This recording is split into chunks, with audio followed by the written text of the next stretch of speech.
Bem-vindos ao review do quadrinho Eoblood número 2. Nessa história, acompanhamos a equipe de super-heróis de Eoblood em uma missão de transportar o super-soldado John Profeta, algo como João o Profeta, da Alemanha para os Estados Unidos. A sinopse da edição é que quando o Profeta é despertado de seu sono criogênico, ele confunde os membros da equipe Eoblood com seus inimigos mortais, os discípulos, e os ataca. Enquanto isso, a facção rebelde conhecida como Berserkers escapa do Esquadrão da Morte e surge a pergunta: quem é o sinistro Espinho Negro?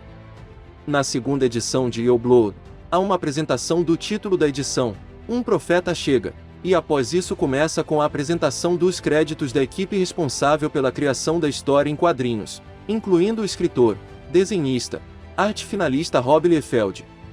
Em seguida, temos o nome do responsável pelo design de cores, Brian Murray, e os responsáveis pela letra, Kevin Cunningham, Kurt Hathaway e Gianni Valentino. Também é mencionado o nome do assistente técnico Richard Ori e da empresa de separação de cores digital Chameleon. Em seguida, há informações sobre a editora, a Malibu Comics, incluindo o nome do editor-chefe, produtor e diretor criativo. Edição número 2 de Eoblood, de 1992 começa mostrando os heróis avançando contra os inimigos. Os heróis presentes são Cross, Wildman, Batriache, Grey e Psy-Storm. No Brasil Cross foi mantido com o nome original, já Wildman foi chamado de Selvagem. Eu escolheria Juba Selvagem que ficaria melhor, Batriache de Foice, Grey de Cinzento, e Psy-Storm de Tempestade Psíquica que para mim Tempestade Psionica seria muito melhor, já que estes personagens seriam uma versão dos X-Men X-Force da Marvel na Image Comics. Continuando, eles estão em um lugar desconhecido, aparentemente em uma missão para chegar aos túneis de colisão e encontrar alguém chamado Kirby. Cross lidera a equipe e pede para que eles acelerem o passo, pois eles precisam chegar a tempo. Selvagem comenta que parece que Daktoda, um vilão, enviou uma equipe de recepção para eles. Foice zomba da equipe de inimigos chamando-os de Esquadrão da Morte. A página se encerra com uma dedicatória respeitosa ao lendário quadrinista Jack Kirby.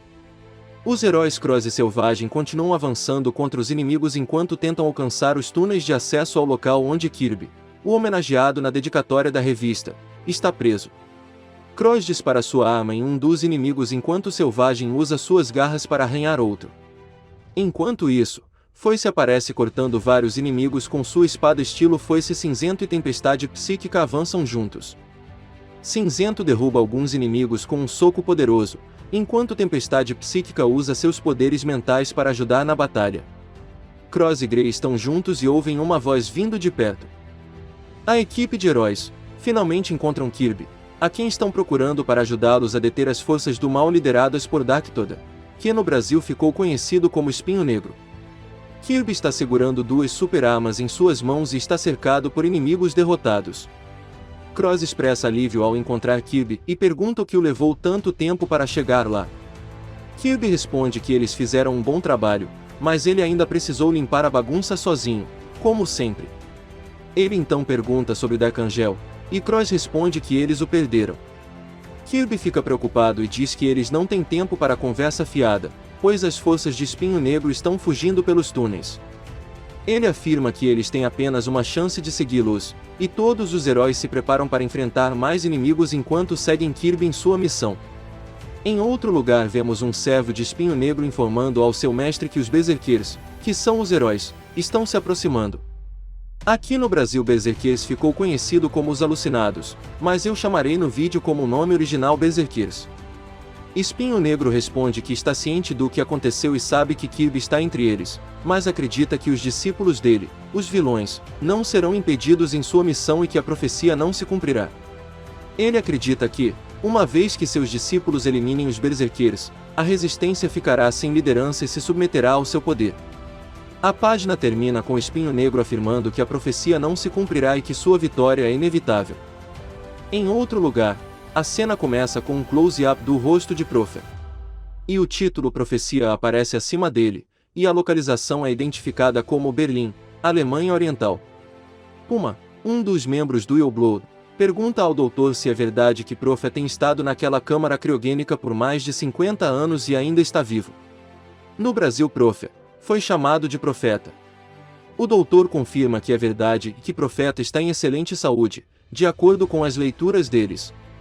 Puma então pergunta o nome do profeta, e o doutor responde que é Jonathan Taylor Profe e que, de acordo com seus cálculos, ele tem pelo menos 80 anos de idade. A seguir nos é mostrado os personagens de Obload, incluindo Puma, Seafire, Aqua, Brahma, Combat e Sentinela, em torno da câmara criogênica que contém Profe o Profeta, junto com o doutor responsável pelo experimento. Sentinela fica chocado ao saber que Profeta está congelado há 80 anos, e pergunta se ele foi um experimento da guerra. O doutor explica que, de acordo com suas descobertas, ele foi muito mais do que isso.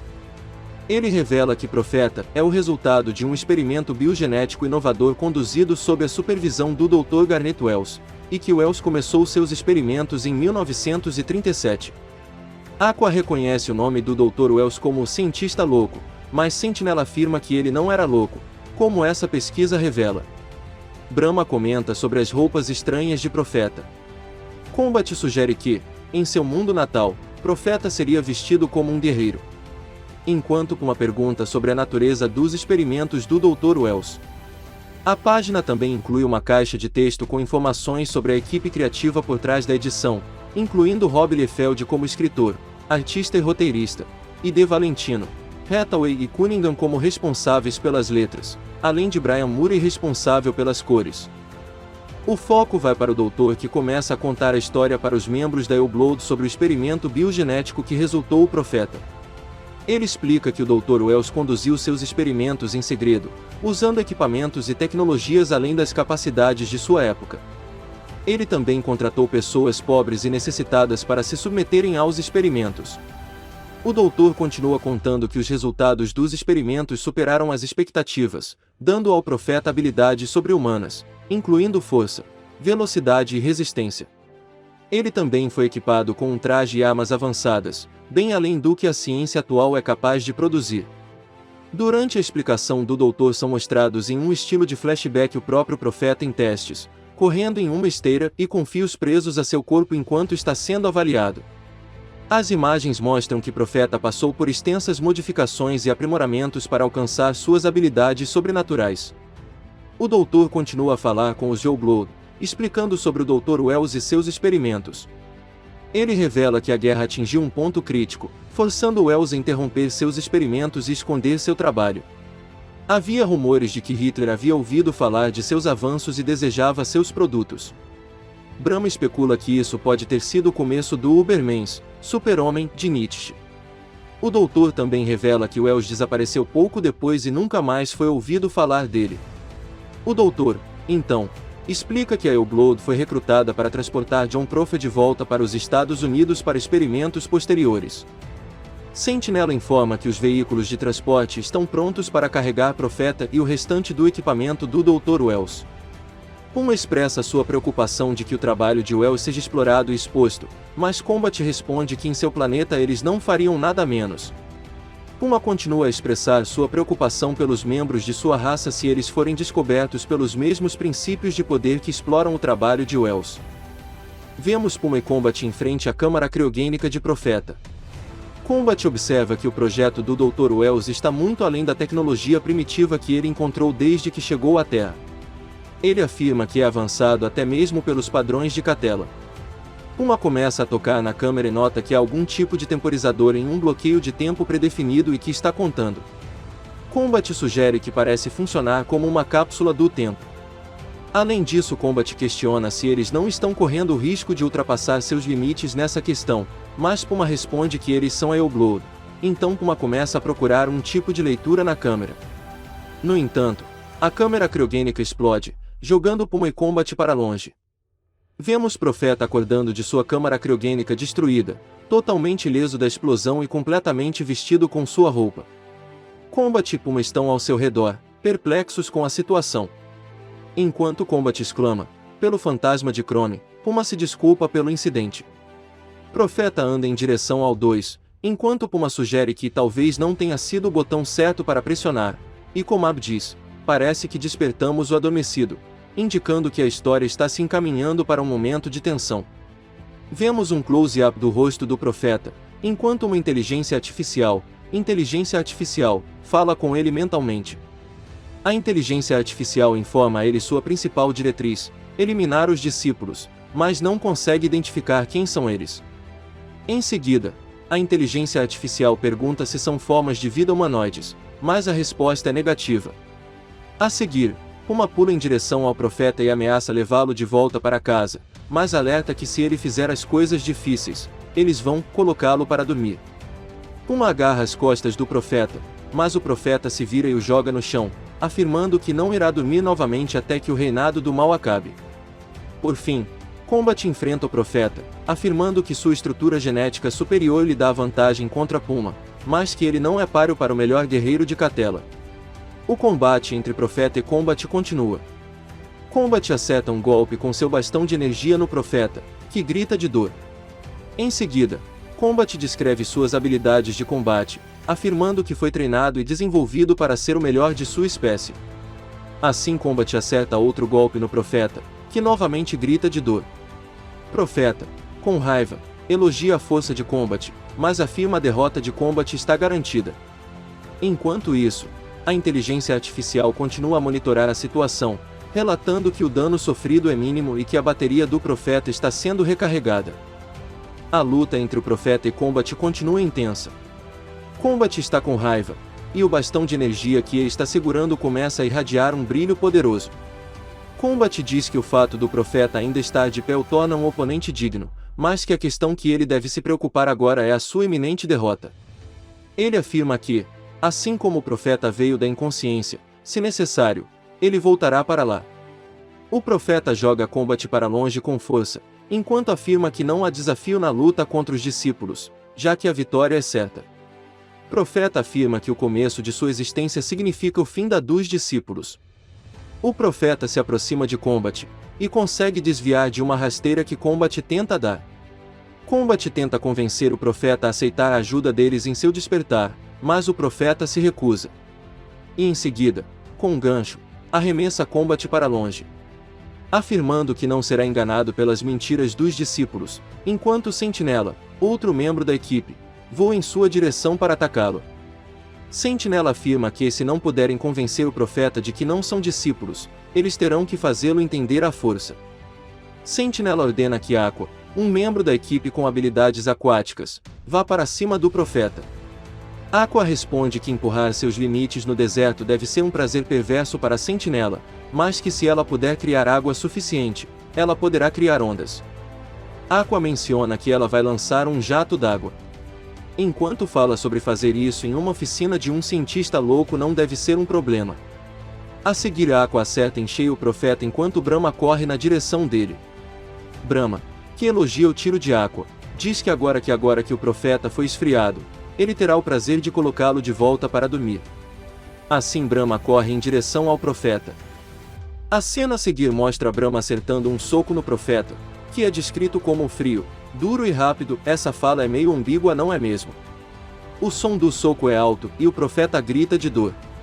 Sentinela então se aproxima do Profeta e diz que agora entende por que os outros membros da Eoblood em sua cidade natal estão tão ansiosos para colocar as mãos nele. Brahma expressa surpresa por não ter conseguido derrubar o Profeta, mesmo tendo usado tudo o que tinha. Sentinela, em seguida, ataca o Profeta com um soco, dizendo que não sabe o que é preciso para derrubá-lo, mas que é teimoso o suficiente para continuar tentando até descobrir. O Profeta grita de dor. No entanto, o Profeta rapidamente se recupera e acerta Sentinela com um gancho, jogando-o para longe. O Profeta então se dirige aos membros da Eoblood, dizendo que o Dr. Wells havia avisado que eles seriam adversários formidáveis, grandes em poder e números. Brahma comenta que o Profeta está cheio de si mesmo, enquanto o Profeta grita que eles cairão como os que vieram antes deles e que não descansará até que sejam derrotados. A cena termina com a inteligência artificial do corpo do Profeta energizando seu banco de energia. A seguir a ação começa com os discípulos, um grupo de vilões, atirando no Doutor, que havia explicado aos Eoblood quem era o Profeta na história, matando. Enquanto isso, Brahma e Sentinela tentam lutar contra os discípulos, mas são atingidos pelos tiros. Psyfire aparece e quer se envolver na luta, mas Aqua o impede, dizendo que ele ainda está em liberdade condicional. O foco então volta para o profeta e os Yogg-Blood, com Puma perguntando se o profeta sabe se esses são os discípulos. Ele responde que sim e que eles são uma ameaça para a humanidade. Esses dois discípulos se deslocam até a frente dos heróis, e um deles começa a repetir a frase "resistência é fútil" várias vezes. O profeta confirma que os discípulos são realmente uma ameaça, enquanto Kirby, um personagem que aparece pela primeira vez nessa edição, surge junto com os Berserkers, um grupo de heróis. Kirby diz que não há nada a temer, pois eles estão lá para ajudar. Os Berserkers, que foram introduzidos nas primeiras páginas do quadrinho, aparecem para ajudar. Kirby os apresenta como seus aliados e diz que é hora de começar a lutar.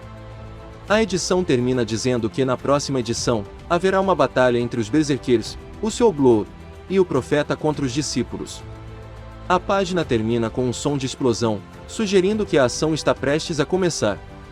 Em Yogg-Blood número 2, tivemos uma história cheia de ação e reviravoltas, com uma arte incrível que nos transporta para dentro do universo dos super-heróis. A equipe dos Berserkers é apresentada de forma interessante, cada membro com habilidades únicas e uma personalidade própria. A batalha contra o Profeta é um ponto alto da história, com momentos de tensão e emoção que mantêm o leitor grudado na página.